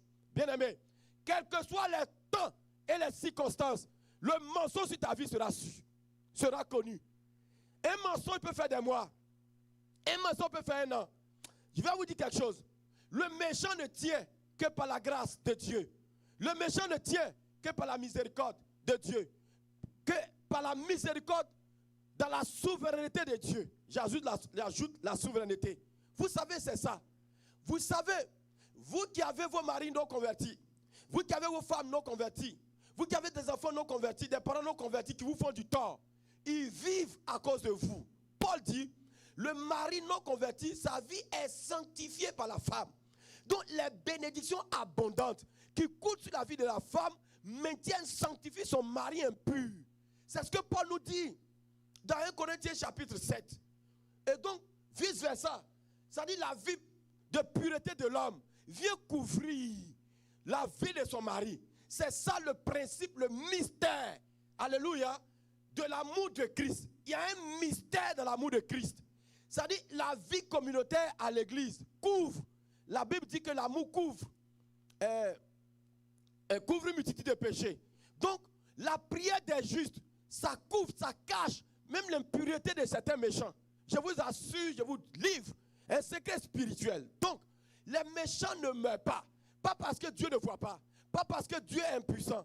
Toi qui te poses des questions. Pourquoi les gens font le mal? Pourquoi c'est comme ça? Pourquoi c'est comme ceci? Et Dieu laisse faire. Dieu laisse faire parce que quoi? Il est patient, c'est l'un de ses caractères. Il est patient et il veut que les gens arrivent à la repentance pour être sauvés. Donc, les caractères de Christ se trouvent dans Galates 5, 22. Il dit le fruit de l'esprit. Le fruit de l'esprit, en réalité, ce sont les caractères de Christ. C'est rien que les caractères de Christ. Christ a revêtu les fruits de l'esprit. Et les fruits de l'esprit, c'est quoi? Lorsque nous lisons, la Bible dit c'est quoi? L'amour, la joie, la paix, la patience, la bonté, la bénignité qui est la bienveillance, la fidélité, la douceur, la tempérance qui est la maîtrise de soi. Tous ces 9 éléments du fruit de l'esprit ne sont que les caractères de Christ. Et c'est une puissance pour l'Église. L'Église doit se revêtir de patience dans les tribulations, dans les angoisses. L'Église doit se revêtir de douceur dans les tribulations, dans les épreuves. L'Église doit se revêtir de patience, de bienveillance. Bienveillance, c'est dire comprendre la personne qui est devant toi dans son non-sens.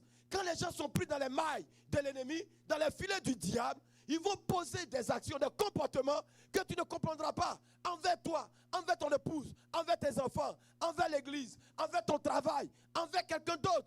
Bien-aimé, combien de personnes, vous tous qui m'écoutez, vous avez déjà vécu cela? Combien de fois vous avez été persécuté au travail? Combien de fois vous avez été persécuté à l'église? Combien de fois vous avez été persécuté dans la rue? Mais ce qui arrive, c'est que revêtir Jésus-Christ, les caractères de Jésus-Christ te permettent de dominer cela. Tu deviens un homme de paix. La Bible dit que autant que cela dépend de toi, soyez en paix avec tout le monde. Tu dois développer la paix autour de toi. Bien aimé, moi quand quelqu'un m'harcèle, quand quelqu'un commence à faire des choses incroyables sur ma vie, je commence, bien aimé, si même la personne est une pierre d'achoppement, parce que la Bible dit de s'éloigner, je m'éloigne, mais je cultive la paix. Bien aimé, je vais cultiver la paix parce que la Bible me conseille cela. La paix est un caractère de Jésus-Christ. Dans comment on appelle, Jean 14, 27, je vous donne la paix. Je vous donne ma paix. Non pas comme le monde la donne, que vous connaissez ce trou point de sa lame point. La paix est une tranquillité, un calme intérieur. Ce n'est pas l'absence de trouble, la paix. Il peut avoir le trouble. Tu peux avoir le trouble. Mais dans ce trouble, tu as une tranquillité. Tu as un calme. Tu as une douceur. Bien-aimé, La douceur, c'est un caractère de Jésus-Christ. Soyons doux, doux et doux. Soyons doux, doux et doux. Soyons doux, doux et doux. Bien-aimés, ce n'est pas nous en tant qu'enfants de Dieu de chicaner avec les gens, de palabrer les autres, de chercher à nous justifier. Soyons patients. Le temps donne la raison. Le temps qui court, le temps paraît long, mais il est tout petit. La Bible dit que 1000 jours aux yeux de Dieu, c'est égal à un seul jour. 1000 ans, c'est égal à une seule année. 1000 jours devant Dieu, c'est un jour. Pourquoi tu es si pressé? Laisse le temps conduire les choses. Continue de servir Dieu. Continue de chercher Dieu. Continue de revêtir les caractères de Dieu. Un jour, le Seigneur pointera son doigt. Un jour, le méchant écumera. Un jour, le méchant tombera. Un jour, le méchant criera. Oui, repentance. Un jour, le méchant te cherchera pour te demander pardon. Pourquoi? Parce que tu as revêtu les caractères de Christ et la bénédiction t'a localisé là où tu te trouves. Les enfants de Dieu ne développent pas les caractères de Christ et ils laissent l'ennemi voler leur victoire. L'ennemi ne pourra plus voler ta victoire. Pourquoi? Parce que tu dois revêtir le caractère de Christ pour le combat spirituel. L'ennemi te calomnie, tu te tais. L'ennemi fait des mensonges sur toi, tu te tais. Même les gens peuvent te fuir, tu te tais. Mais oh bien-aimé du Seigneur, le Seigneur est fidèle. Est-ce qu'on croit à Jésus ou on ne croit pas? Est-ce qu'on croit en lui ou on ne croit pas? Si on croit en Jésus, laissons Jésus combattre pour l'église sur la terre. Laissons Jésus combattre pour nous. Ne dévançons pas Jésus-Christ. Il dit, ne vous vengez point. À moi la vengeance, à moi la rétribution. Qu'est-ce que tu vis comme combat? Revêt-toi des caractères de Christ. L'impie va écumer dans son impiété. Dieu peut un jour claquer le doigt et tous les méchants périssent. Et tous les méchants périssent. Mais le problème, c'est qu'il veut qu'il soit sauvé. Donc pas ton caractère. C'est la troisième chose. Pourquoi revêtir les caractères de Christ? On revêt les caractères de Christ pour que le monde soit moissonné, pour que le monde connaisse Jésus, pour que le monde soit converti. Oh bien-aimé du Seigneur, là où on te fait du mal, tiens-toi droit s'il te plaît. Là où on te calomnie, tiens-toi droit. L'ennemi pourra tout faire contre l'église sur la terre, tout faire contre ta vie. Mais là où tu as revêtu les caractères de Christ, les gens viendront à la conversion. Un jour, je vous ai rendu ce témoignage d'une femme. Une femme qui était dans mon pays d'origine. Et cette femme-là, elle était dans une cour. Dans mon pays d'origine, on appelle cour commune, cour communautaire. En fait, ce sont des gens qui n'ont pas de moyens. Donc, il y a plusieurs appartements comme ça qui se font face et ils partagent le milieu de la cour. Elle n'avait pas de télévision. Et ses enfants et elle-même partaient regarder la télé chez le voisin. Et la femme du voisin, l'insultait, la calomniait, la mortifiait comme Pénina faisait contre Anne, la mortifiait. Un jour, cette femme avait un mariage. Elle s'est habillée de gloire dans son vêtement d'apparat. Elle partait, elle était en blanc. Et cette femme-là, cette méchante femme, dans le ministère de Pénina Ministry, cette femme, qu'est-ce qu'elle fait? Elle prend l'eau de poisson. Vous savez, l'eau de poisson frais, comment ça pue, ça sent. Vraiment, je ne te conseille pas qu'on verse ça sur toi. Elle l'a fait exprès, elle a versé sur la femme. La femme n'a pas parlé, n'a pas dit mot. Elle est retournée dans sa maison. Elle s'est changée. Elle a pris un nouveau vêtement. Elle est partie à l'église, elle a fait son mariage. Elle est revenue. Le dimanche, elle s'est habillée pour aller. Cette femme vient vers elle et dit, s'il te plaît, où tu vas à l'église, je vais te suivre. Bien aimé, le comportement de cette femme, elle a revêtu le caractère de Christ. Cette femme l'a suivi. Elle allait se convertir. L'église n'est plus puissante sur la terre. L'église n'est plus une puissance parce qu'on ne sait pas que le caractère de Christ est une puissance. C'est une puissance. Bien aimé, il n'y a pas de puissance au-delà des caractères de Jésus-Christ. L'autorité spirituelle se trouve dans les caractères de Jésus-Christ. Là où, bien aimé, tout le monde, on prêchera l'évangile à quelqu'un, ils n'accepteront pas. Mais toi, à cause de tes caractères, les gens accepteront. Tu n'as pas vu que tu es venu dans une maison nouvellement. Ton voisin, ta voisine a donné sa vie au Seigneur. Pourtant, il y avait des chrétiens qui étaient là et depuis, ils n'ont jamais accepté le Seigneur. Partage ton pain avec ton voisin. Partage ta joie et ta paix avec ton voisin. La Bible dit que vous mangerez l'agneau en entier, mais avec les voisins, avec des zèbres amers. L'évangile se partage, se distribue dans le caractère de Jésus-Christ et une vie de douceur. et une vie dans la vérité. Jésus-Christ, la vérité est l'un des caractères de Jésus. Jésus disait la vérité aux pharisiens. Bien-aimé, aujourd'hui, lorsqu'une situation arrive, tu as peur, tu veux défendre ton image devant les humains. Et tu as peur de dire la vérité aux gens. Et tu camoufles. Mais bien aimé, le monde spirituel te localise comme un hypocrite. Te localise comme une hypocrite. Te localise comme un menteur. Te localise comme une menteuse. Là où Jésus-Christ devait dire la vérité, il a dit la vérité. Il a dit aux pharisiens, il leur a dit dans Jean 8, 44, il dit votre père est le diable. Il est le père du mensonge. Là où il y a la vérité, tu dois le dire. La vérité est un trait de caractère de Jésus-Christ. Jésus-Christ aimait la vérité. Il aime la vérité. Nous devons être des gens de vérité. C'est pourquoi lorsque je prends ce micro, je ne peux pas prêcher autre chose que la vérité. Pourquoi? Parce que la vérité est un caractère de Jésus-Christ. Bien-aimé du Seigneur, développons le caractère de Jésus-Christ. Si aujourd'hui, tu arrêtes de prier pour les maisons, pour avoir des maisons, tu arrêtes de prier pour avoir des voitures, tu arrêtes de prier pour avoir des choses de ce monde, mais tu commences à prendre le moment de jeûne, tu commences à prier pour revêtir Jésus-Christ, pour revêtir ses caractères. L'ennemi va te localiser, l'ennemi va dire, celui-là je peux rien contre lui, celle-là je peux rien contre elle. Parce que bien aimé, là où Jésus passe, regardez le fou de Gadara, il était dans les sépulcres, il se meurtrissait le corps. Mais lorsque Jésus-Christ est arrivé, les démons ont dit, qu'y a-t-il en toi et moi, en toi et nous? S'il te plaît, ne nous chasse pas hors du pays. Ils ont vu déjà une menace, un danger. Là où les caractères de Jésus-Christ sont développés, tu constitues une menace, un danger pour l'ennemi. Bien-aimé, nous constituons, Jésus-Christ n'était pas en train de prier ou parler en langue. Les enfants de Dieu prient, ils parlent en langue, ils prophétisent, ils font tout. Mais il n'y a rien qui ne va dans leur vie, il n'y a rien qui va dans leur vie, ni dans les églises. C'est parce que, bien aimé, on ne cherche pas à revêtir les caractères de Christ. Christ en nous, l'espérance de la gloire. Le caractère de Christ, c'est la première âme de combat spirituel. Le caractère de Christ, c'est la première âme pour ressembler à Christ. Le caractère de Christ, c'est la première âme pour convertir le monde. Oui, bien aimé, on parlera, on prêchera, on dira tout. Mais sans le caractère de Christ, les gens diront que nous sommes menteurs.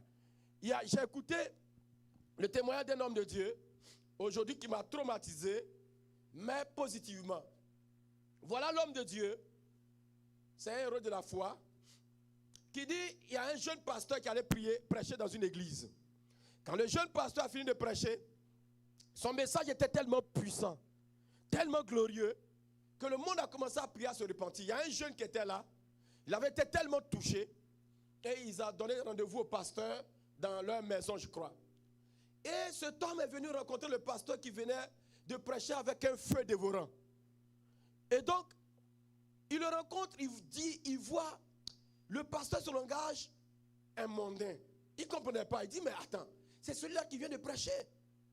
Et donc le pasteur, il pose deux questions au pasteur sur le salut. Le pasteur dévie là. Et donc ils arrivent à la maison. Et le pasteur fait des jokes, des affaires qui font rire. Tout le monde s'en bat, tout le monde rit. Et lui, il a pensé qu'en fait, le pasteur venait dans cette maison avec la puissance qu'il a vue et venir prêcher avec puissance pour que la repentance soit vraiment dans leur cœur. Donc lui, il attendait, il en voulait terriblement, il voulait connaître Jésus. Mais là, il a été démonté, découragé, il est sorti de la maison. Et il a dit, cette affaire des religions de Jésus, c'est du mensonge. Comment le pasteur peut prêcher comme ça? Quelques heures après, regardez son comportement, on dirait un païen. Il avait même des paroles presque même blasphématoires. Donc il a abandonné la main de Christ. Bien aimé, plus tard, cet homme était malade, mourant, sur un lit d'hôpital. Il appelle le pasteur, des années plus tard. Il dit, pasteur, je suis malade, que viens me voir. Le pasteur le trouve sur son lit d'hôpital. Il dit, pasteur, tu te souviens que tu as prêché tel message dans telle église, telle année? Il dit oui. Il dit amen. Il dit, ne dis pas amen d'abord, s'il te plaît. Il dit, quand tu as fini de prêcher, j'étais tellement convaincu par ton message, j'avais décidé de me repentir et de chercher vraiment Dieu. Mais tu te rappelles quand tu es venu à la maison, tu t'es rappelé comment tu t'es comporté, tu as parlé? Il dit non. Il dit, bon, je vais te rafraîchir la mémoire. Il dit, voilà ce que tu as fait. Et je suis sorti de la maison depuis lors, j'ai abandonné la main de Christ. Là, je suis en train de mourir. Mon sang retombera sur ta tête. C'est à cause de toi que j'ai abandonné la main de Christ, ton comportement. Après ce qu'elle a fini de parler, il est mort. Imaginez quel sera le comportement de cet homme de Dieu. Quel sera le comportement de cet homme de Dieu? Partout nous nous retrouvons enfants de Dieu. Nous devons revêtir le caractère de Christ. Partout nous nous retrouvons. Nous devons développer le caractère de Christ. Et le monde au travers de notre vie doit voir Christ là. Et des enfants de Dieu qui ont renoncé à leur position, morts à eux-mêmes, et qui portent leur croix. Des enfants de Dieu qui se sont dépouillés. Lorsque Philippiens chapitre 2, le verset 6 parle, et Philippiens chapitre 2, le verset 5, ce qu'on avait lu, lorsque la Bible parle de renoncement de Jésus-Christ, on dit, il n'a pas regardé son égalité avec Dieu comme une poire arrachée. Donc, l'enfant de Dieu, pour revêtir le caractère de Christ, nous devons renoncer à ce que nous sommes, à ce que nous attendons. Lorsqu'on vient à Christ, bien aimé, le renoncement nous pousse à changer nos centres d'intérêt, nos centres de plaisir. Nos plaisirs changent. Si tu avais l'habitude d'aller à la plage avec tes enfants ou de faire des choses, je ne sais pas, où tu perdais du temps, tu commences à diminuer ces choses. Renoncer, Jésus-Christ a renoncé à sa position de Dieu. Il a renoncé à sa position de Dieu. Lorsqu'on connaît Jésus-Christ, nous ne développons plus le caractère humain. Parce que Christ n'est pas humain. Christ est Dieu. Il a ses caractères. Et ces caractères doivent nous changer. Christ, avant de venir sur la terre, il a vu que le ciel, le langage du ciel n'est pas le langage de la terre. Il ne peut pas envoyer le langage du ciel comme sur la terre, le langage des anges, le langage des esprits. Les gens ne comprendront pas. Et donc, il a renoncé à son langage. Comment Dieu parle dans le ciel? Est-ce que Dieu peut parler comme ça à des humains? Il aurait fallu qu'il renonce. Dieu est puissant, il peut consumer l'homme. S'il n'avait pas renoncé, il consumait Judas. Jésus consumait Judas. C'est parce que tu n'as pas renoncé que tu veux consumer les humains. Les fils de Zébédée, c'est-à-dire Jacques et Jean. Jésus passait en Samarie avec eux. Et les Samaritains ont eu un mauvais comportement, un mauvais traitement envers Jésus. Ils ont demandé à Jésus, veux-tu qu'on appelle le feu du ciel pour consumer ces hommes? Juste un mauvais traitement. Non, bien-aimé du Seigneur, c'était des païens, ce n'est même pas des chrétiens. Donc comment il veut consumer des païens? Les Samaritains étaient des païens. Parce qu'il y avait la puissance en eux. Avoir la puissance dans le caractère de Christ, tu es un danger pour le royaume. Et un enfant de Dieu qui a la puissance sans le caractère de Christ est un danger pour le royaume. Tu vas détruire tout ton chemin. Tu vas tuer les gens. Tu vas les détruire. Un pasteur qui a la puissance sans le caractère de Jésus-Christ, il va brimer ses fidèles. Il va les spolier. Il va les détruire. Il va les écraser. Il va les manger crus. Un homme de Dieu revêtu de puissance du Saint-Esprit doit revêtir Christ, le caractère de Christ, afin de pouvoir utiliser cette puissance avec parcimonie, avec modestie, avec soin, avec planification. La puissance de Dieu, sans le caractère de Christ, si tu es un gros démon, tu vas détruire les gens sur ton chemin.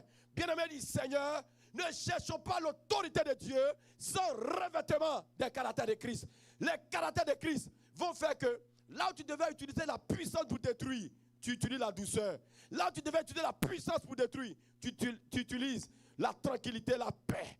Là où tu devais prendre la puissance pour détruire, bien-aimé du Seigneur, tu utilises la patience. Gardons, bien-aimé du Seigneur, gardons un profil modeste. Ne savez-vous pas, ne savons-nous pas que nous étions des rangs de pécheurs, des rangs de menteurs, des gens qui devaient être consumés pour aller en enfer, des gens qui devaient être détruits. Qui suis-je, moi-même qui parle, pour faire les remontrances aux gens? Qui suis-je? Si Dieu me regarde dans tous mes caractères, Dieu regarde à l'intérieur de moi ce que je suis. Il n'a qu'à claquer son doigt et le ciel est fermé sur ma vie. Et le séjour des morts ouvre sa gueule pour moi. Qui suis-je dans mes mauvais caractères, dans ma manière de faire? C'est pourquoi, bien-aimé, à l'église glorieuse de Christ, j'essaie d'utiliser la puissance de Dieu sur ma vie avec parcimonie, avec tranquillité, avec patience dans les choses. Parce que, bien-aimé, revêtir la puissance, revêtir l'autorité, sans le caractère de Jésus-Christ, on sera semblable au fils de Zébédée qui voulait consumer les Samaritains par le feu. C'était des païens, ce n'étaient pas des chrétiens, c'était des païens. Les païens se comporteront mal, mais arrête de les consumer par le feu. amène à la repentance les païens par les caractères de Jésus qui sont en toi. Jésus-Christ a renoncé à sa position de Dieu. Il a renoncé à sa position de maître des maîtres. Il avait renoncé à sa position de roi des rois. Il avait renoncé à sa position d'ancien des jours, du rocher des âges, du rocher des siècles. Il avait renoncé à sa position d'alpha et d'oméga, de celui qui tient les clés de l'abîme, de celui qui tient les clés de David. Il avait renoncé à tout cela, à cette puissante destructrice. Jésus-Christ dit, au commencement était la parole. La parole était avec Dieu. Et la parole était Dieu. Jésus pouvait consumer tout le monde par la parole. Dieu a dit que la lumière soit dans Genèse 1:3. Et la lumière fut. Jésus-Christ pouvait dire à Judas, Judas périt maintenant. Et Judas périssait à la minute. Il pouvait dire toutes choses. Il pouvait précipiter tous ces pharisiens en enfer. Il pouvait précipiter tous ces hommes en enfer. Mais Jésus-Christ a revêtu du caractère de l'agneau. On tond l'agneau. L'agneau ne parle pas. On le trimballe. Même dans les difficultés, dans les épreuves, l'agneau est doux. Comme l'agneau qu'on envoie à la boucherie, sans aucune défense. Arrête de te défendre. Arrête, bien-aimé. Revêt-toi des caractères de Christ. Tu comprendras que le royaume des cieux ne fonctionne pas comme ce que tu veux. Vous savez, les chrétiens d'aujourd'hui, ils ont fabriqué un Jésus dans leur cœur. Ils ont fabriqué un Dieu dans leur cœur. Ils ont leur Dieu, leur modèle de Dieu, leur modèle conceptuel. Souvent, leur caractère, ils continuent de prier. Ils continuent de penser qu'ils sont agréables à Dieu. Ils ont un modèle de Christ qui n'a jamais existé dans la Bible. Ils ont un modèle de Jésus qui n'a jamais existé dans la Bible. Le modèle de Jésus que je connais dans la Bible, c'est un Jésus doux, c'est un Jésus humble, c'est un Jésus qui a renoncé. On dit qu'il s'est dépouillé lui-même. Il s'est dépouillé, bien-aimé. Bien-aimé, le caractère de Jésus. Jésus s'était dépouillé. Lorsqu'on voit comment Jésus s'est dépouillé dans le texte, la Bible dit, il a fait quoi? Il a fait 3 choses dans le dépouillement. On dit qu'il a pris une forme de serviteur. Le dépouillement pour ta vie, c'est de prendre une forme de serviteur. Oui, la Bible, les disciples un jour, ils étaient pris de grandeur, de folie de grandeur. Ils étaient arrêtés sur les piédestals et ils voulaient être orgueilleux. Ils ont demandé au Seigneur Jésus, qui est le plus grand parmi nous? Il dit, le plus grand parmi vous, c'est celui qui est serviteur de l'autre. Tu veux être grand, il faut servir. Les caractères de Christ, c'est le service. Il faut servir. Il faut servir dans l'humilité. Il faut servir dans le renoncement. Il faut servir dans le dépouillement. Il faut servir dans l'obéissance.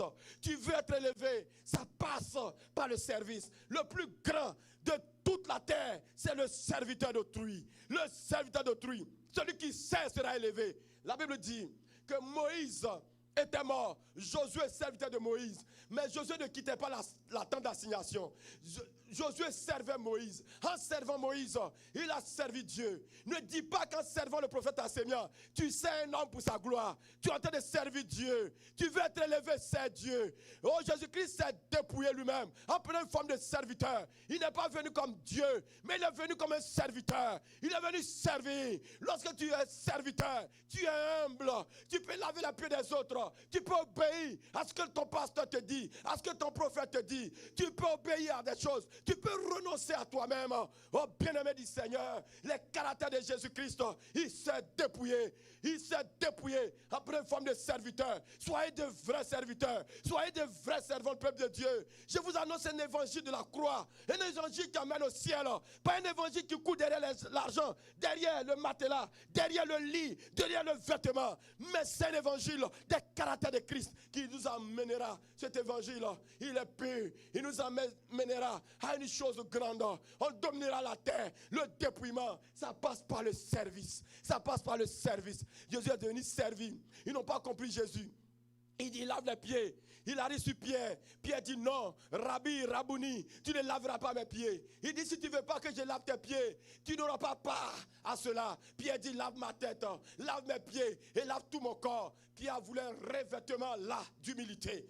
Laver sa tête, laver ses pieds, le corps, c'est le revêtement de l'humilité. Pierre a cherché le revêtement de l'humilité avant la mort de Jésus-Christ, avant que la puissance du Saint-Esprit ne descende.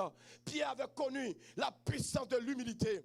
Bien-aimés du Seigneur, nous voulons être de vrais serviteurs. Nous voulons marcher dans la puissance, dans l'autorité. L'autorité se trouve dans le caractère de Christ, dans le dépouillement. Servons Dieu, en servant Dieu, en servant les humains. Nous sommes en train de servir ce Dieu grand, dans le caractère de Jésus-Christ, dans le dépouillement total. La Bible nous dit dans Ephésiens chapitre 6, le verset 4, il dit, vous, serviteurs, servez vos maîtres avec crainte et tremblement. Oui, dans la chair, avec crainte et tremblement. Bien-aimé du Seigneur, il faut servir dans ton travail avec crainte et tremblement. Il faut servir ton patron avec crainte et tremblement. Il faut servir ton pasteur. Il faut servir Dieu. Il faut servir ta femme. Il faut servir ton mari. Il faut servir tes enfants. Il faut servir à l'épicerie. Il faut servir dans les rues. Il faut servir partout. Il faut servir. Si tu veux connaître Jésus, il faut servir. Tu veux dominer sur l'ennemi, il faut servir. Tu veux moissonner les âmes, il faut servir. Jésus-Christ a pris une forme de serviteur. Alléluia. Il a pris une forme de serviteur. Il ne s'est pas arrêté là. Après avoir pris la forme de serviteur, il est devenu semblable aux hommes. Oui, le dépouillement, il faut prendre une forme de serviteur. Il faut être semblable aux hommes. Bien-aimé, il y a des gens qui se comportent, quand tu les regardes, après Jésus-Christ, c'est eux. Sinon, peut-être mais ils viennent après Jésus-Christ. Que tout ce qu'ils prêchent, c'est la panacée. Tout ce qu'ils disent, c'est la panacée. On ne peut pas contredire les paroles. Non, bien-aimé du Seigneur, prenons la forme des hommes. Soyons semblables aux hommes, s'il vous plaît. Nous sommes des humains. Comportons-nous comme des humains. Sujets à la faiblesse. Nous sommes sujets à la faiblesse. Nous ne sommes pas Dieu. Nous ne pouvons pas remplacer Dieu. Nous ne sommes pas des monarques déchus. Comme nous ne sommes pas dans une monarchie. Lorsque Nebuchadnezzar parlait, personne ne pouvait parler. Lorsque Pharaon parlait, personne ne peut parler. Dans ta famille, lorsque tu parles, personne ne parle. Dans ton travail, lorsque tu parles, personne ne parle. Dans ton église, lorsque tu parles, personne ne parle. On ne peut pas te fléchir. On ne peut rien dire. Ce que tu dis, c'est ce que tu as dit. Tout le monde doit suivre. Non et non. Prends la forme d'un homme, s'il te plaît. Prends la forme d'un humain, s'il te plaît. Tu es sujet à la faiblesse. Dieu peut te précipiter en enfer tout de suite. Dieu peut te précipiter dans le séjour des morts tout de suite. Je veux dire, l'enfer n'est pas encore ouvert. Dieu peut te précipiter dans le séjour des morts. Dieu peut te tenir rigueur. Il va te tenir tête. Il va te résister. Pourquoi? Parce que tu ne prends pas la forme d'un homme. Tu as pris sa place. Tu es en train de prendre la gloire de Dieu. Ici, dans mon ministère, je ne veux pas prendre la place de Dieu. Je veux être un homme. Je veux me constituer en homme. Je veux me comporter en homme. Sujet à la faiblesse.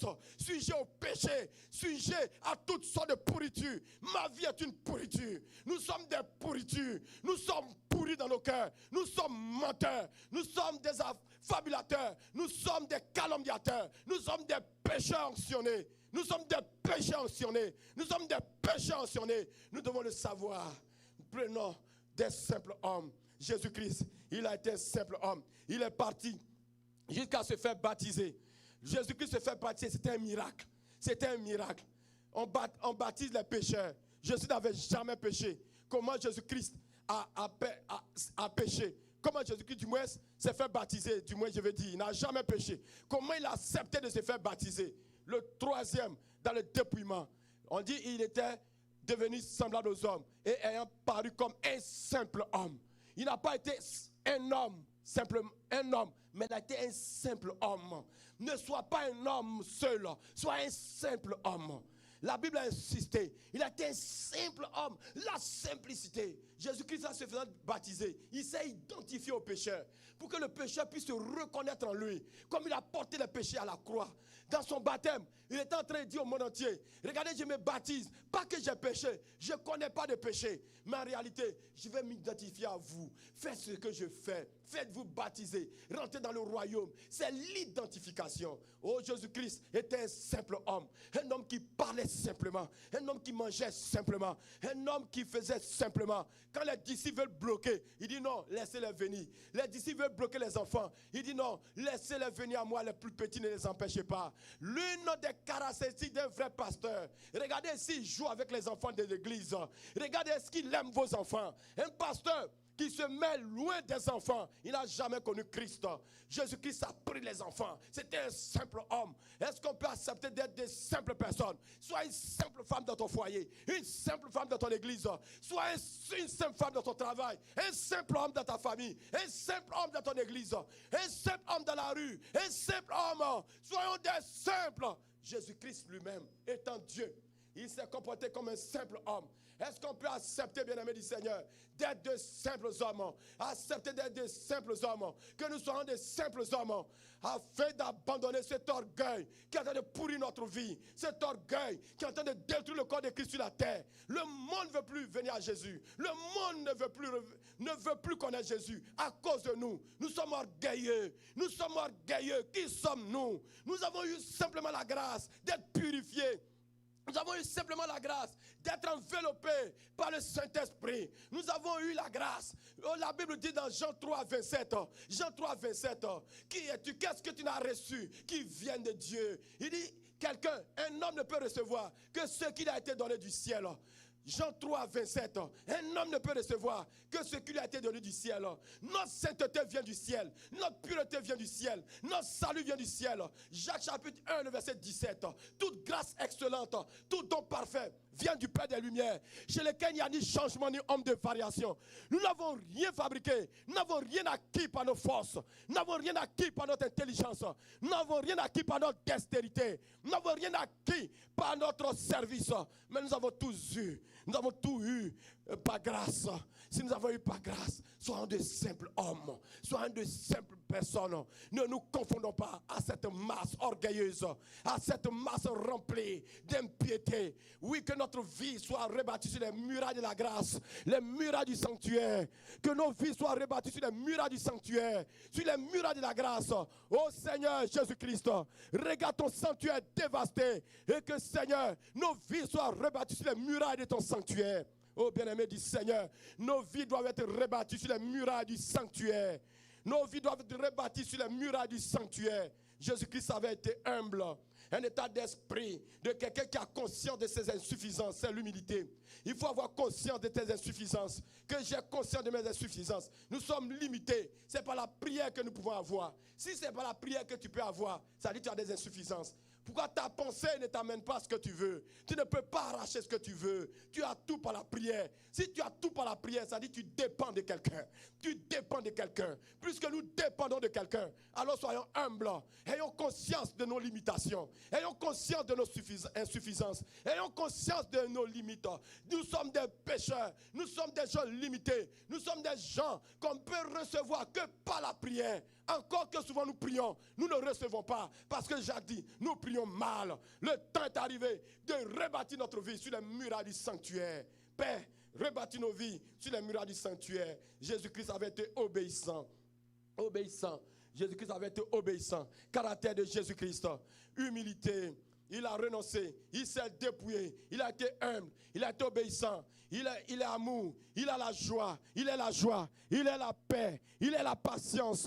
Il est la bonté. Il est la bénignité. Il est la fidélité. Il est la douceur. Il est la tempérance, la maîtrise de soi. Il est la vérité. Jésus-Christ, il est tout cela. Je suis venu t'annoncer que ton plus grand combat aujourd'hui, c'est de revêtir Christ. Ton plus grand combat, c'est de revêtir Christ. L'arme la plus fatale contre l'ennemi. L'ennemi ne peut jamais combattre et vaincre un enfant de Dieu qui a le caractère de Christ. Je te dis ce soir, si tu revêts le caractère de Christ, il y a des prières que tu ne feras plus. Tu vas te taire. La douceur va te conduire. La maîtrise de soi. La paix dans les troubles. La joie dans les troubles. Tu béniras ton entourage. Dieu est avec son église. Dieu est avec son église. Bien-aimé du Seigneur, c'est ce que le Saint-Esprit est venu t'annoncer aujourd'hui. Nous sommes de simples pécheurs, amenés à la grâce, amenés à la plénitude du salut. Nous sommes de simples pécheurs, de faux types, des gens onctionnés dans le péché. Mais la grâce a sonné un jour pour nous. Un jour, on ne s'attendait pas. La grâce avait sonné pour nous. Et depuis lors, notre vie va de grâce en grâce. Alors, revêtons les caractères de Christ afin de ressembler à Christ, afin de remporter, de marcher dans la victoire du combat spirituel, afin de moissonner ce monde qui attend la révélation des fils de l'homme, afin, bien-aimé du Seigneur, de développer toutes ces choses qu'on a citées. Que Dieu vous bénisse. Que la grâce et la paix de Dieu soient sur son Église. Si vous avez un sujet de prière 2, vous pouvez envoyer. Nous allons prier et nous allons nous arrêter là aujourd'hui. As-tu un sujet de prière? Tu peux donner maintenant. Nous allons prier et puis nous allons nous séparer. Alléluia. Revêtir les caractères de Christ. L'autorité spirituelle se trouve dans les caractères de Jésus-Christ. Paul dit dans Romains 13, 14, mais revêtez-vous du Seigneur Jésus-Christ et n'ayez pas soin de la chair pour en satisfaire les convoitises. Bien-aimés du Seigneur, nous sommes des enfants de Dieu. Nous devons revêtir Christ pour marcher dans l'autorité spirituelle. C'est ce que le Seigneur vient t'annoncer ce soir. Nous sommes de saintes personnes, renonçons à tout, servons Dieu, soyons de saintes personnes, que personne n'ait quelque chose à dire de nous, même s'ils mentent, si les gens mentent sur notre vie, nous calomnient, que le mensonge les rattrape, que l'ennemi nous localise en tant que des gens qui ont revêtu Christ. Et ce que l'ennemi a dit de nous, c'est un mensonge. Lorsque l'ennemi est en train de te trimballer dans la boue, en train de mentir sur toi, et tu continues de mentir, de développer d'autres caractères, tu lui donnes des munitions. Mais plus tu te purifies, plus l'ennemi tombera. Plus tu te purifies, plus l'ennemi tombera. J'annonce un ennemi qui tombe devant toi ce soir. J'annonce un ennemi qui tombe dans ton foyer. J'annonce un ennemi qui tombe dans ton travail. J'annonce un ennemi qui tombe dans ta vie spirituelle. J'annonce un ennemi qui tombe dans ton mariage. J'annonce un ennemi qui tombe. Le cœur de Pierre qui devient un cœur doux maintenant. Un cœur doux qui accepte des choses. Un cœur doux qui marche dans le caractère de Christ. J'annonce un ennemi qui chute. L'ennemi chute dans ta vie à cause des caractères de Christ. Soyez bénis et remplis de plénitude de la grâce. On se voit vendredi à 19h. Bye bye. Que Dieu vous bénisse. Que la grâce et la paix de Dieu soient sur vous. Soyez bénis de l'Éternel. Je vous aime en Jésus-Christ.